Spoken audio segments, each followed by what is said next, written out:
Perkenalkan, nama saya Asti Melina Daniati, NIM A4101801007. Halo, perkenalkan nama saya Delisa Muftahul Hidayah, NIM A4101800113. Perkenalkan, nama saya Anggi Cihaning Tias, NIM A4101801119. Perkenalkan, nama saya Mirza Julia Nur Cahyani, NIM A4101801115. Di sini saya akan mewakili kelompok saya untuk melakukan sesi tanya jawab kepada salah satu pengusaha yang usahanya berada di Jalan Gajah Mada nomor 93 Wirosari. Siapa sih sosok pengusaha yang saya maksud dan bagaimana kisah kesuksesannya? Mari kita tonton pada tahap wawancara. Halo teman-teman, di sini saya bersama dengan pengusaha yang saya maksud. Selamat siang, Pak. Selamat siang. Sebelumnya boleh perkenalkan profil singkat supaya penonton tahu. Oh ya, terima kasih. Bismillahirrahmanirrahim. Assalamualaikum warahmatullahi wabarakatuh. Nama saya Sugeng, alamat di Jalan Gajah Mada nomor 93 Wirosari, Grobogan. Gitu. Kebetulan saya punya usaha jual material bahan bangunan, gitu. Menjual bahan bangunan yang sudah berjalan dari 95 sampai sekarang, gitu. Lanjut, selanjutnya pertanyaannya, apakah ada usaha yang dijalankan sebelum memulai usaha bangunan? Ada. Dulu saya adalah bahasanya distributor pakaian dari Jakarta, ya. Barang-barang dari Jakarta kita sebar ke pasar-pasar baik di Prodadi, Blora, Pati, Sragen gitu. Tapi itu perjalanan yang sulit adalah mengambil barang dari Jakarta sampai Wirosari, itu harus satu malam tidur di atas roda. Jadi saya ganti, terus sekarang jualan yang bisa santai di rumah. Alhamdulillah, itu jualan material bahan bangunan gitu. Berarti usaha tersebut sudah tidak dijalankan lagi? Yang jual pakaian sudah tidak berjalan, dan kita sekarang membuka untuk bahan bangunan material itu. Ya, itu sejak kapan memulai usaha bahan bangunan itu? 1995.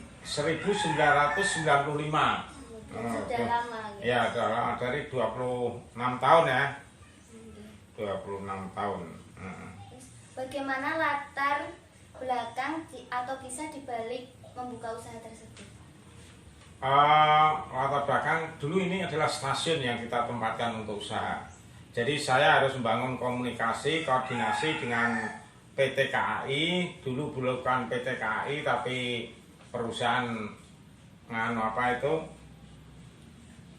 kereta gitu. Terus sekarang berpindah namanya PT KAI, dulu PJKA. Nah, dari situ saya membangun komunikasi, akhirnya saya bisa menyewa tempat stasiun ini yang kita tempati untuk usaha dan untuk bertempat tinggal. Itu mulai jalan itu. Berapa modal awal untuk mendirikan usaha dan bagaimana cara mengelola modal awal agar menghasilkan keuntungan? Modal awal ya, yang pertama kan kita punya sekitar pada tahun 95 itu semen hanya 9.000 harganya. Itu modalnya sekitar 40-an juta. 40-an juta modalnya. Itu modal awal. Jadi untuk belanja kayu, untuk belanja besi, macam-macam gitu, termasuk sewa tempat itu 45-40 jutaan itu.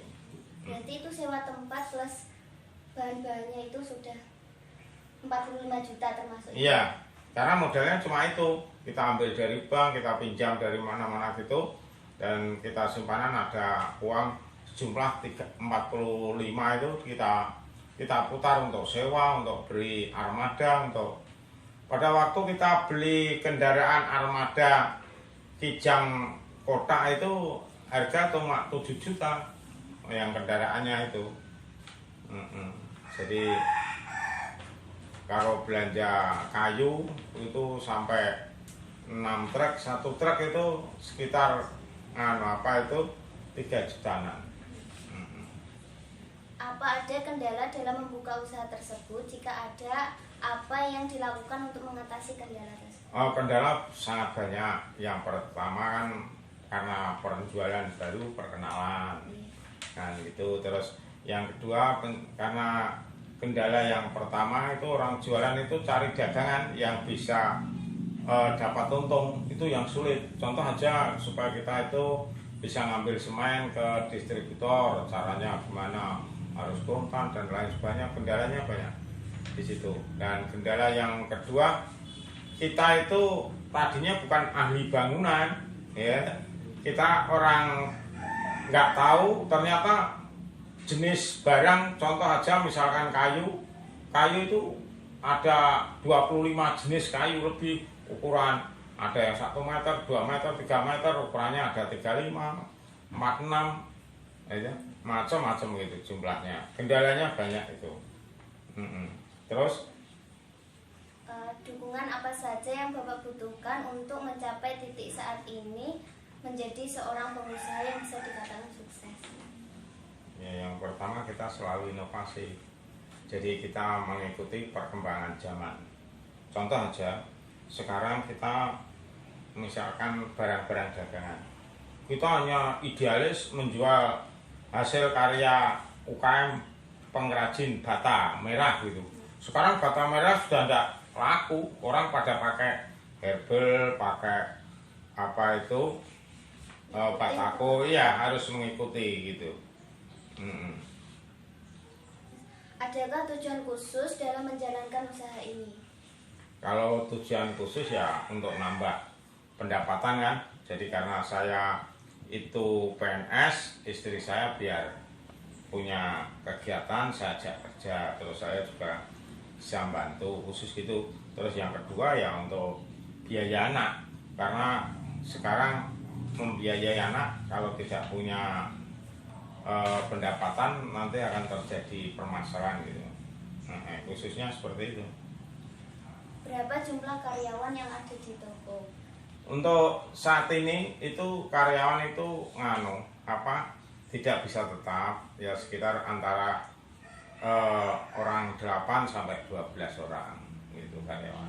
Itu kalau karyawannya itu diambil dari masyarakat sini? Iya, dari masyarakat sini. Pokoknya yang itu kan bisa gonta-ganti, ada yang terus metu, terus tambah lagi gitu. Melihat situasi kebetulan rame kayak gini, kita ada tambah kegiatan ya tambah karyawan lagi gitu. Terus bagaimana cara mempromosikan barang yang ada di toko untuk masa pandemi saat ini, Pak? Dalam masa pandemi ini kan semuanya sulit semua. Iya. Jadi hanya kebetulan di lingkungan desa, khususnya di Wirosari itu pandemi itu kan hanya wacana yang kenyataannya masyarakat ya alhamdulillah sehat, aktivitas ya.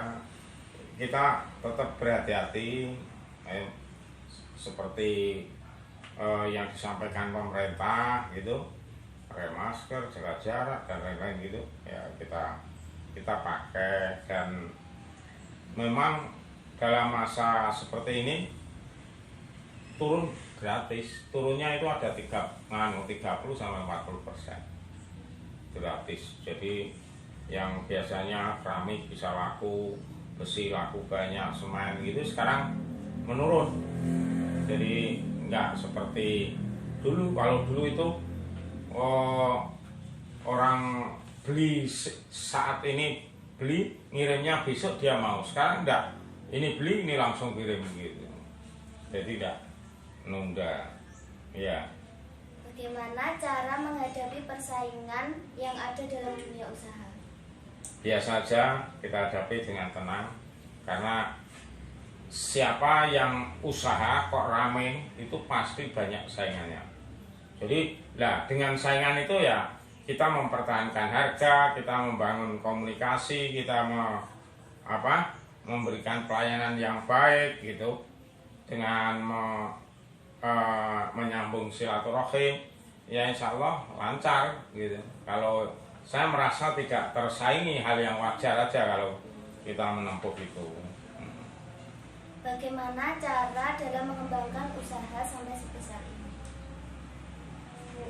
Iya, pengembangan usaha ya kita harus nyurvei kegiatan gitu ya. Di samping kita memang kunci pertama ya kita berdoa. Semua itu kan pemberian Allah, dan kita berdoa itu kita awali. Yang jelas kunci pertama, orang usaha itu tidak ada orang usaha, orang yang kerja itu harus membayar zakat mal, gitu. Jaga hartamu dengan zakat mal, jaga kesehatanmu dengan sedekah. Nah dari situ kita kembangkan, kita optimalkan gitu. Sebagian penghasilan untuk orang tidak punya harus kita sisihkan terus itu. Jadi semangat situ. Kata Allah kan, siapa yang banyak sedekah Allah akan memberikan berlipat ganda.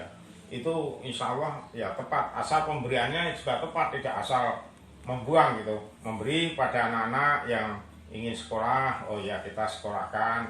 Memberi pada orang, oh ya kasih beras, kasih pekerjaan, gitu. Dalam hal ini. Pernahkah mendapat komplain mengenai barang yang ada di toko ini? Jika pernah, bagaimana mengatasinya?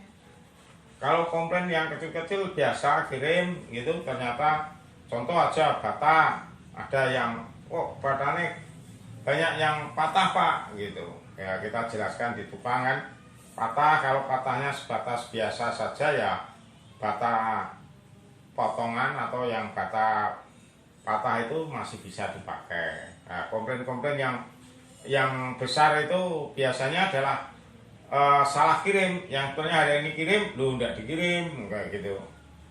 Nah, kalau jumlah kurang itu jarang. Yang sering terjadi kan pembeli alamat dicari ternyata nggak ketemu, terus disarikan orang lain, jadi bingung sampai 1 hari akhirnya bawa pulang gitu. Bentuknya seperti itu. Bagaimana tips agar bisa bertahan dalam membuka usaha? Bertahan untuk membuka usaha ya, makanya yang pertama tadi kan kita berdoa, usahanya harus diinovasi selalu mengikuti perkembangan kan. Apa yang dibutuhkan masyarakat, jangan selera hati kita, tapi selera masyarakat yang akan membeli itu apa kita sediakan. Dan harganya harus berani saing. Yang sulit kan itu. Jadi mencari selera masyarakat, mencari barang yang harganya bisa terjangkau sesuai harapan masyarakat. Itu yang sulit. Berarti target pasarnya. Iya. Jadi yang itu, karena kalau nanti asal kita ambil barang asal-asalan, ya barang itu enggak menarik kan, pembeli batal. Berapa lama jam operasi toko ini? Rata-rata dari setengah 8 sampai jam 4. Berarti sampai jam 4 malamnya Iya. tutup ya? Tutup, kalau misalkan sampai malam itu ya sudah lembur. Itu bila tenaganya mau, ternyata ramai gitu. Contoh aja gini, kirim barang gitu, kirim barang jauh. Ini kirim sampai kono maghrib, engko mulai mungkin konjak ini. Tidak masalah, bayarannya mengikuti gitu. Apa saja alat yang digunakan sebagai penunjang proses distribusi barang? Ya kendaraan, baik roda 4 atau truk gitu. Jadi pakai armada yang menunjang sekarang. Di toko ini apabila mendapat pesanan dalam jumlah besar, bagaimana prosedur pelayanannya? Biasa saja. Jadi kalau dia pesan sekarang kan banyak orang belanja lewat WA, itu langsung kirim. Terus nanti bayar bisa juga lewat rekening, bisa juga barang datang dibayar, gitu macam-macam aja. Jadi ada yang langsung bayar dulu, ya ada gitu. Seperti kalau kita dapat pembeli orang yang dari Jakarta, Kalimantan gitu, dia transfer uang terus butuh apa WA gitu, kita kirim di daerah mana kita kirim. Apakah ada kayak promosi di Facebook atau alat-alat media sekarang gitu? Alhamdulillah tidak perlu, karena kita kebanyakan kan lingkungan, jadi kita mengenal lewat silaturahim itu. Apakah ada hubungan kerjasama dengan pihak lain? Jika ada, bentuk kerjasamanya seperti apa? Kerjasama itu saya kira nggak ada. Dengan PT itu ya bentuk biasa, misalkan dia belanja ya kita beri kalau mau. Jadi tidak ada ikatan perjanjian yang khusus gitu, nggak ada. Kita nggak mengangkat dari situ. Lebih banyak saya sasarannya adalah kepada masyarakat. Jadi proyek-proyek yang kita nggak berminat gitu. Jadi semuanya di masyarakat. Apakah ada bahan dagangan di toko ini yang diproduksi sendiri? Nggak ada. Kalau dulu ada buat bisdeker gitu. Terus yang cuma sekarang yang masih itu ya buat ompak bagi masyarakat pedesaan yang dalam gitu. Tapi sekarang kan sudah makin hilang. Jadi selera masyarakat membangun sekarang kan sudah tinggi, tidak seperti dulu gitu. Yang terakhir Pak, berikan saran untuk seseorang yang akan merintis sebuah usaha. Itu yang pertama kan harus kompak duluan, sepakat dengan satu keluarga. Terus kita jangan lupa itu ya harus ibadahnya yang bagus, ibadah. Dan jangan lupa kalau itu masih muda, itu doa restu orang tua itu sangat mendukung sekali.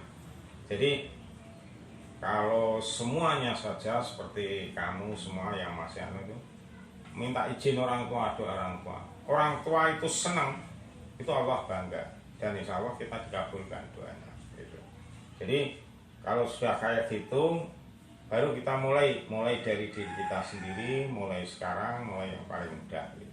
Jangan terlalu beban berandai-andai yang terlalu tinggi. Lo wajar aja, contoh aja kita mau jual bakso dari lele, sederhana aja, kita latihan cari bakso lele itu sederhana, berapa lakunya, kita poles, kita buka informasi, barangkali ada yang kritik, saran gitu. Jadi yang penting semangatnya dulu orang usaha ya. Sekarang kan gini negara ya, gak mau pengen kamu pinter gak digunakan negara gitu. Kamu harus usaha sendiri. Oleh karena itu kamu harus berangkat berani melangkah, jangan takut seperti kita pada waktu mau melahirkan gitu.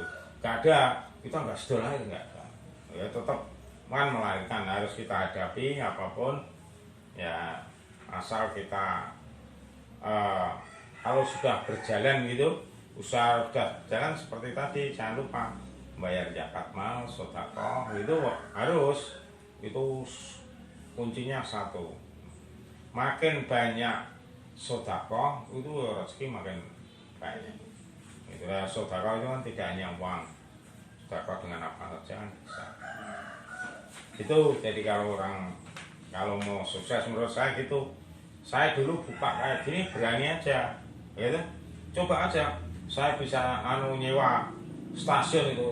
Katanya stasiun itu harus nyewanya ke Jakarta, ke Bandung gitu.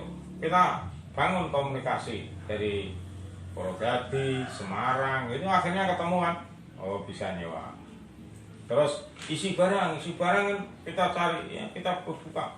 Bahkan ada teman-teman itu yang menawarkan, Pak, saya pinjami lembu Pak, benjing kembali ya lembu lagi, misalkan ini 2 tahun ya berarti lembunya harus sudah mana, kayak gitu, hal-hal yang wajar aja. Dan kita ikuti sepanjang itu mampu gitu.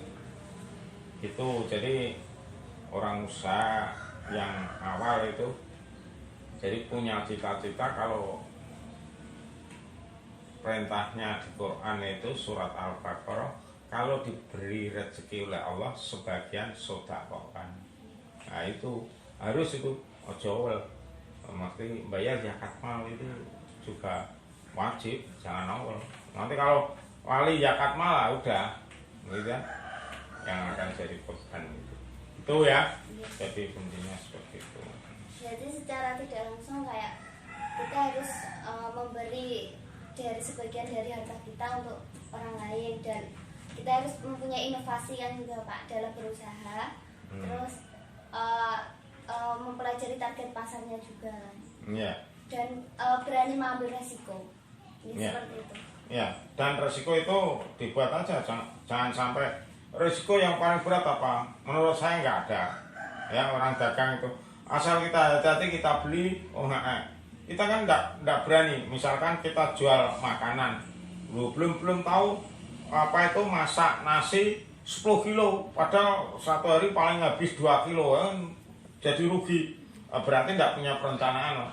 Kan kita tahu, orang sini belanjanya gini, berarti ya kita mulai 2 kilo, habis 3 kilo, 4 kilo gitu. Jadi selalu inovasinya di situ. Dan kuliner itu kan memang itu dirasa, tapi kalau jual material seperti saya harus tahu ulangnya nih gitu, kinjuknya nih di wah dole piye carane piye gitu. Terima kasih atas waktunya Pak. Cukup sekian dari saya. Wassalamualaikum warahmatullahi wabarakatuh.